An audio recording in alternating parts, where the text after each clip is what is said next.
Hello and welcome to a series called Practical Lean. I'll be your host for the next 12 slides.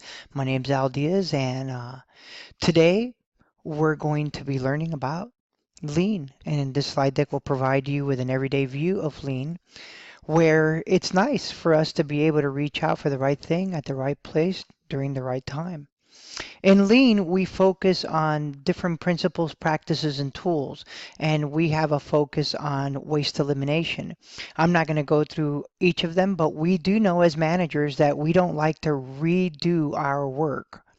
Rework is one of the things that we dislike the most, followed very closely by waiting for decisions, waiting for other people, unnecessary movements, unnecessary motion, and most of all, underutilizing your talent, underutilizing your team. That's like one of the worst types of waste that I can think of. Now, Lean Principles also has a group of very useful tools, and during this series, we're going to learn all about them. You can see that the very first one on the list is the value stream mapping. In Lean, we use that often.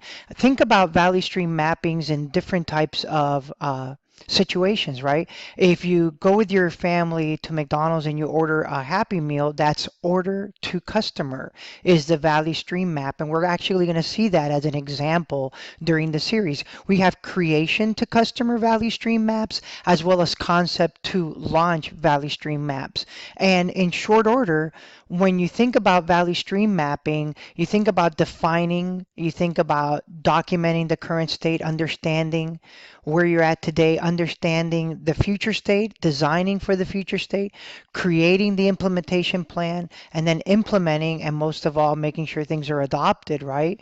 So we're going to go through a lot of these different types of tools that help us during our lean journey. So then in lean, we also set SMART goals, and we've all heard of SMART goals, right? They have to be specific, measurable, attainable, etc., etc. I'm not going to go through all of them, but we do know that goals have to be specific because they're twice as likely to succeed when they are. And we also know that we need to understand the requirements, dependencies, and constraints in regards to our very specific goals. And it's important to push back and to ask, why does the goal need to be accomplished? Then goals need to be measurable, attainable, realistic, as well as timely. And you can read these on your own time. Then putting it all together as a leader, coach, or manager, we need to understand the following. We need to understand that the smaller the number of goals, the higher the probability. You see these managers that have 17 goals and they're really working on 3 or 4. It's proven scientifically that you can't work on more than 7. There's study after study that I can cite, but really, to me, the magic number is 4. If you can work on 4 big things in a year, I think you're doing better than 95% of the managers out there. And every goal has an owner, someone that is accountable to that specific goal. So we're going to go through a lot more material, but for now, thanks for listening.